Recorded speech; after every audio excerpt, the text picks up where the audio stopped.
Indian cinema చరిత్రలో అత్యంత ఉత్కంఠభరితమైన suspense thriller దృశ్యం ఇప్పుడు మూడో పార్టుతో బాక్స్ ఆఫీస్ వద్ద ప్రకంపనలు సృష్టించడానికి సిద్ధమైంది.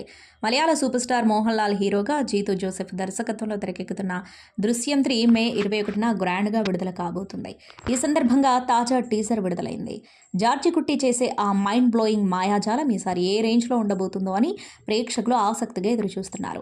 నేను ఒక సాధారణ వ్యక్తిని, భార్య, పిల్లలు, ఇదే నా ప్రపంచం అంటూ మోహన్ లాల్ చెప్పే డైలాగ్తో టీజర్ చాలా ఇంట్రెస్టింగ్గా ప్రారంభమైంది.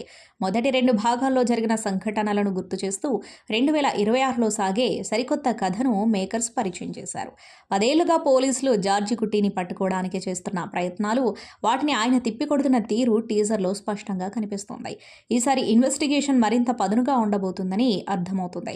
టీజర్లో జార్జి కుట్టి చర్చిలో తన గతం గురించి చెప్పే సీన్ సినిమాపై అంచనాలను రెట్టింపు చేసింది. నేను పుట్టినప్పటి నుంచే నా యుద్ధం మొదలైంది అంటూ ఆయన చెప్పే సంభాషణలు, దానికి తోడైన బ్యాక్గ్రౌండ్ మ్యూజిక్ ప్రేక్షకులకు పూనకాలు తెప్పిస్తున్నాయి. ఒక సామాన్యుడు తన కుటుంబాన్ని కాపాడుకోవడం కోసం చట్టంతో ఆడే ఈ చదరంగంలో ఈసారి ఎవరు ఊహించని ట్విస్టులు ఉండబోతున్నాయని దర్శకుడు జీతూ జోసెఫ్ హింట్ ఇచ్చారు.